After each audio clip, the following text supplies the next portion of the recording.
Hello everyone, আসসালামু আলাইকুম। কেমন আছেন সবাই? আই হোপ সবাই অনেক বেশি ভালো আছেন। আলহামদুলিল্লাহ আমরাও অনেক অনেক ভালো আছি।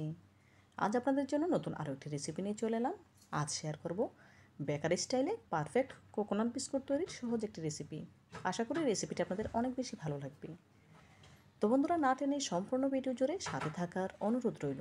চলুন বিস্কুট তৈরির মূল প্রস্তুত প্রণালীতে যাওয়া যাক।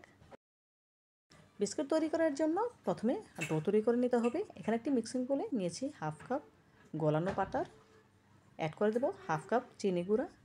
হাফ কাপ চিনি ব্লেন্ডারে জারে করে গুঁড়ো করে নিয়েছি। এখন হ্যান্ড উইক্সের সাহায্যে খুব ভালোভাবে মিশিয়ে নেব। ইউটিউব চ্যানেল থেকে দেখছেন, প্লিজ ভিডিওটিতে লাইক দিয়ে চ্যানেলটি সাবস্ক্রাইব করে পাশ থাকা বেল বাটনে ক্লিক করে দিবেন, এবং যারা ফেসবুক পেজ থেকে দেখছেন প্লিজ পেজটিতে ফলো দিয়ে দিবেন। এতে করে আমি যখনই কোনো নতুন রেসিপি আপলোড করব সবার আগে আপনার কাছে পৌঁছে যাবে। এই কাজটি যারা অলরেডি করে নিয়েছেন আপনাদেরকে জানাই অসংখ্য ধন্যবাদ। দেখুন এই পর্যায়ে চিনি আর বাটারের মিশ্রণের কালারটা কিন্তু অনেকটাই চেঞ্জ হয়ে গিয়েছে, দেখেই বুঝতে পারছেন। এখন এর সাথে অ্যাড করে দেবো মেজারমেন্ট কাপের 1 কাপ আটা। আমি আটা দিয়ে বিস্কিটগুলো তৈরি করব, তবে আপনারা চাইলে ময়দা দিয়েও করতে পারেন, কোনো অসুবিধা নেই। 1 কাপ আটা দিয়ে দিলাম। দেব half cup dry coconut, half চা চামচ বেকিং পাউডার। এখানে আমি বেকিং পাউডার দিয়েছি, বেকিং সোডা নয়। দেব সামনে একটু লবণ আন্দাজ মতো দিয়েছি। এখন নেড়ে সবগুলো খুব ভালোভাবে মিশিয়ে নেব। বন্ধুরা, ঘরেই যদি তৈরি করা যায় বেকারি স্টাইলে পারফেক্ট বিস্কুট, তাহলে বাজার থেকে কেনার প্রয়োজন নেই। আপনারা এভাবে আমার রেসিপিটি ফলো করে ঘরেই বিস্কুট তৈরি করে বাচ্চাদের খাওয়াতে পারেন, তাহলে আর বাজার থেকে অস্বাস্থ্যকর বিস্কুট কেনার কোনো প্রয়োজন নেই। স্বাস্থ্যসম্মতভাবেই তৈরি করে খাওয়াতে পারে। দেখুন মিশিয়ে হয়ে গিয়েছে। এখন এর সাথে অ্যাড করে দেবো 2 টেবিল চামচ লিকুইড দুধ। দুধ দিয়ে খুব ভালোভাবে মিশিয়ে মসৃণ একটি ডো তৈরি করে নেব। ভাবে তৈরি করা হবে বিস্কুটগুলো তত বেশি সুন্দর হবে, খেতেও অনেক বেশি ভালো লাগবে। দেখুন এই পর্যায়ে ডো তৈরি করা হয়ে গিয়েছে, দেখেই বুঝতে পারছেন একদম মসৃণ করে ডো তৈরি করে নিয়েছি। এখন এখান থেকে অল্প অল্প ডো নিয়ে বিস্কিটের আকারে শেপ দিয়ে নেব। আমি আমার পছন্দ মতো গোল গোল শেপে বিস্কিটগুলো তৈরি করে নেব, তবে আপনারা চাইলে আপনাদের পছন্দ মতো যে কোনো শেপে তৈরি করে নিতে পারেন, কোনো অসুবিধা নেই। পরিমাণ মতো ডো নিয়ে 2 হাতে ডলে একটু চ্যাপটা করে নিচ্ছি, দেখি বুঝতে পারছেন। এদিকে একটি প্লেটে কিছু ড্রাই কোকোনাট নিয়েছি। এখন বিস্কিটগুলো ড্রাই কোকোনাটে কোট করে নেব। এভাবে করে কোট করে নিলে বিস্কিটগুলো দেখতে এবং খেতে অনেক বেশি ভালো লাগবে।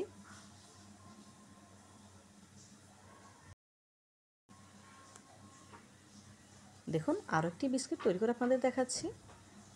পরিমাণ মতো ডো নিচ্ছি। এখন 2 হাতে ডলে প্রথমে গোল করে তারপর একটু হাতের তালুর সাহায্যে চ্যাপটা করে নেব।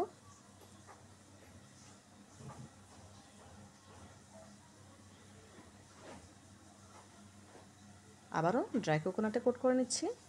এভাবে করে একই প্রসেসে সবগুলো বিস্কিট ড্রাই কোকোনাটে কোট করে নেব। দেখুন একটি স্টিলের থালাতে বিস্কিটগুলো নিয়েছি। বিস্কিটগুলো আমি চুলায় বেক করব, সেজন্য চুলায় আগে থেকে একটি পাতিল বসিয়ে ফ্রি হিট করে নিয়েছি। তার উপর একটি হাঁড়ি রাখার স্ট্রেনার দিয়ে বিস্কিটের থালাটা বসিয়ে দিলাম। এখন ঢাকা দিয়ে গ্যাসের ফ্লেম মিডিয়াম হিটে জাল করে নেব ঘড়ি ধরে 25 মিনিট। 25 মিনিট পর আপনাদের সাথে নিয়ে ফিরে এলাম।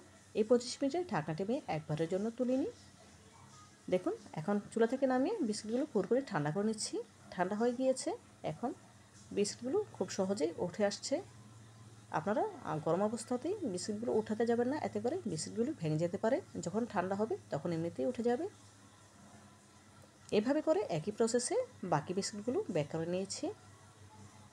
দেখুন বিস্কিটগুলো কতটা মুচমুচে হয়েছে। এখন একটি ভেঙে দেখাচ্ছি। মাশাআল্লাহ কতটা পারফেক্ট হয়েছে দেখি বুঝতে পারছেন, আর দেখতে কতটা সুন্দর এবং লোভনীয় লাগছে। একদম পারফেক্ট বেকারি স্টাইলে হয়েছে। আপনারা একবার হলেও আমার রেসিপিটি ফলো করে এভাবে ঘরেই পারফেক্ট বিস্কিট তৈরি করে দেখবেন, ইনশাআল্লাহ অনেক বেশি ভালো লাগবে। তো বন্ধুরা, আমার রেসিপিটি ভালো লেগে থাকলে প্লিজ লাইক কমেন্ট এবং শেয়ার করবেন, আর আমার বন্ধু হয়ে পাশ থাকতে একদম ভুলবেন না। আজকের মতো বিদায় নিচ্ছি, দেখা হবে নতুন কোনো দিনে নতুন কোনো রেসিপিতে। ভালো থাকবেন সবাই, আর আমার জন্য দোয়া করবেন যেন প্রতিনিয়ত এমন আরও নতুন নতুন রেসিপি আপনাদের উপহার দিতে পারি। পরবর্তী ভিডিও দেখার আমন্ত্রণ জানিয়ে আজকের মতো বিদায় নিচ্ছি। আল্লাহ হাফেজ।